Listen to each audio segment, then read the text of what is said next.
Hi guys. Okay, now stick with me. Have you had BeefaRoni in a minute? No, I haven't, but I used to really love it. So I started out making American goulash here, okay? Sauteed some ground beef along with some onion, and I will drain this, by the way.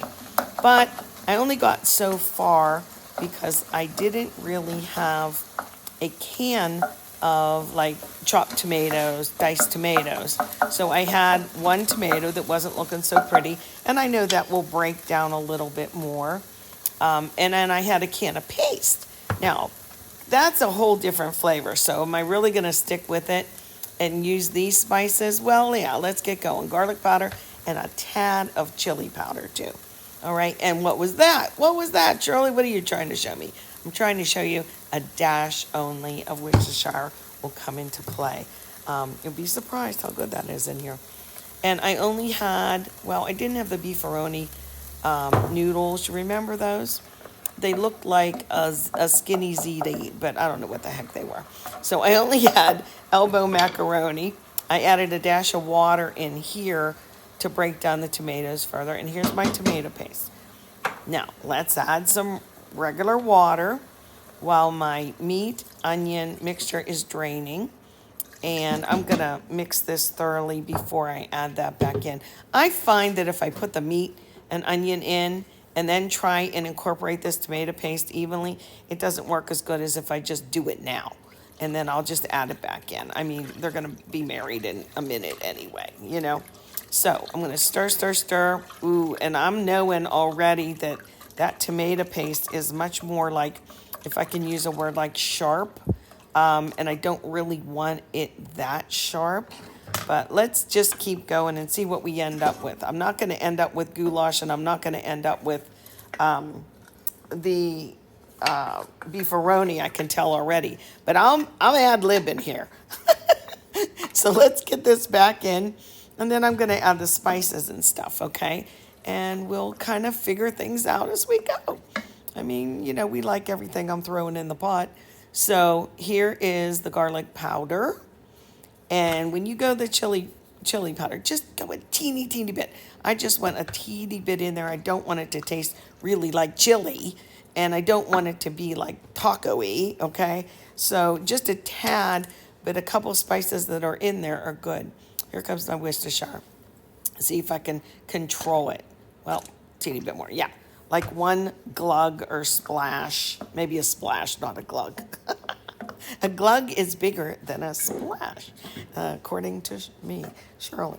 Okay, so I know that this looks a little, again, sharp. So I'm going to put in, this isn't salt. This is sugar. And we'll take some of that acid out. I put a little bit in my spaghetti sauce, too. My mom always did that, and it is good like that. And BeefaRoni was sweet, if you remember. That sauce was just very sweet, not at all like my spaghetti sauce. So, okay, I digress. Let's get this to marry more by heating it up, and I'm going to just taste the sauce and see what we got here with my cats in the background. Okay, I am going to add some salt. And why not just use garlic salt? Couldn't wait, right? So let's get that in there. This, I'm telling you, this is ends up a good recipe. And I have made American goulash before. In fact, I know there's a video out there somewhere of me doing it the correct way. But I'm going to heat this up a little bit further, and then we're going to finish it off with putting the noodles back in. I cooked them off. I tried not to overcook these because they definitely will cook a little bit more in the hot, beefy, tomatoey, spicy sauce. How much? Well, you saw I used a quart mason jar. I used half of that. Now, I'm not going to put them in. I just put a little bit in at a time to see if the ratio looks good. And this looks about right.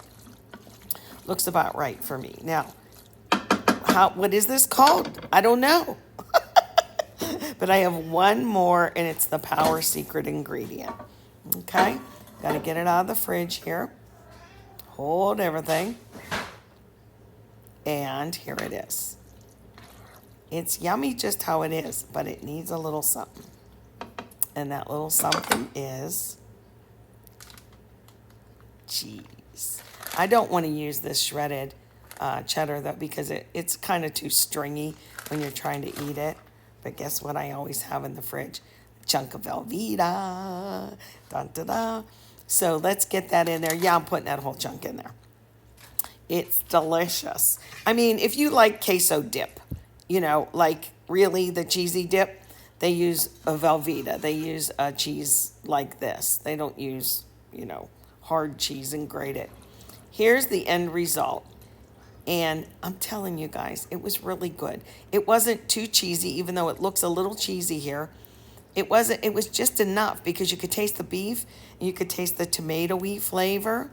And I made hamburger helper, that macaroni one with the hamburger or cheeseburger mac. That's what it's called. Plain salad, plain bread, plain water, and you got yourself a Wednesday night meal.